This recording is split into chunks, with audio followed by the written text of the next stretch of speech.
অপেক্ষাকে আমি আজও ছাড়তে পারিনি। হ্যাঁ, অপেক্ষার কথাই বলছি।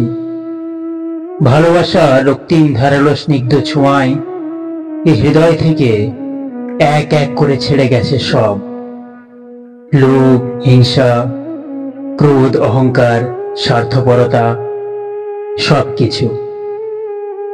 কিন্তু অপেক্ষা অপেক্ষা আমাকে আজও ছেড়ে যেতে পারেনি।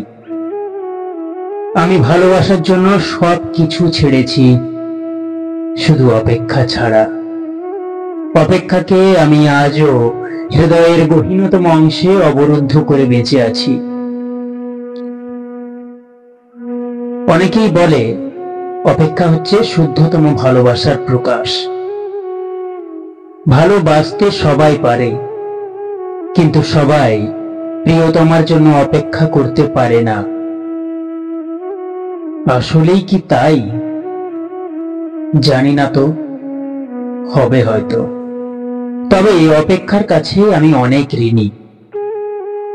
প্রিয়তমার জন্য অপেক্ষা আমাকে পাখির মতো সহজ হতে শিখিয়েছে, শিশুর মতো অনাবিল হতে শিখিয়েছে, আকাশের মতো বিশাল হতে শিখিয়েছে, ফুলের মতো স্নিগ্ধ সুন্দর হতে শিখিয়েছে।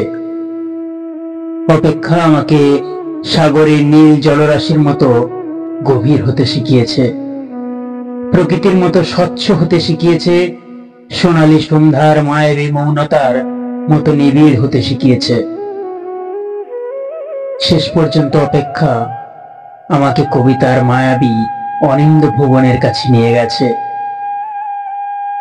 হৃদয়ের মধ্যে প্রতি মুহূর্তে অপেক্ষাকে পুষিয়ে রাখা কি কঠিন।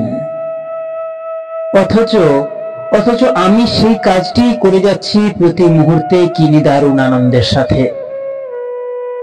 আহ, অপেক্ষা, তুমি কত বেদনাদ্র সুন্দর।